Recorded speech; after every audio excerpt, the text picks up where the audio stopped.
The next morning, Poppy woke up with a renewed sense of curiosity and excitement. She brewed a fresh cup of coffee, half expecting Marvin to pop up again. As if on cue, the little sprite peeked out, yawning and stretching. "Ready for another adventure?" he asked with a sly grin. Poppy smiled. "Always. But this time, I think we need to use the inflatable raft and gummy bears you mentioned. I've got an idea."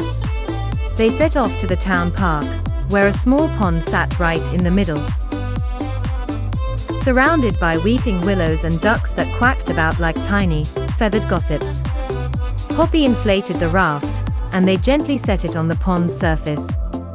She hopped in, clutching the bag of gummy bears, while Marvin floated alongside her, occasionally dipping into her coffee cup for warmth. "What exactly are we doing here?" Marvin asked, his eyes twinkling with anticipation. Poppy grinned. "We're going to make the world's first gummy bear regatta." Marvin blinked. "Eh, what now?" Poppy laughed. "You'll see." With a bit of ingenuity and a sprinkle of Marvin's Sprite magic, they set to work. Poppy arranged the gummy bears into tiny crews, each one piloting a small paper boat. She meticulously lined them up at one end of the raft, while Marvin enchanted them so they could move and steer the boats themselves. Soon, the water was alive with vibrant colors, as the gummy bear racers began to row. Their little faces focused with determination. As news spread of the unusual event, people from the town gathered around the pond, cheering and laughing. Aunt Mildred arrived with her jelly chairs in tow, setting them up along the pond's edge for spectators.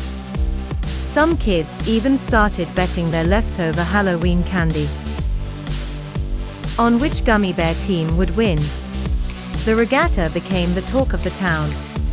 There were collisions and dramatic capsizes, and at one point, a duck tried to eat the orange gummy bear captain, causing a gasp from the crowd. Poppy quickly rescued him, and the race resumed with even more enthusiasm. Marvin, energized by the laughter and excitement around him, decided to add a little more magic to the event. He tapped the raft, and suddenly, it expanded in size, becoming a floating stage. To everyone's amazement, the gummy bears stood up, raised their oars like batons, and began to dance in perfect synchronization. To a jazzy beat coming from the nearby jazz club, where Sir Noodles was the new mascot.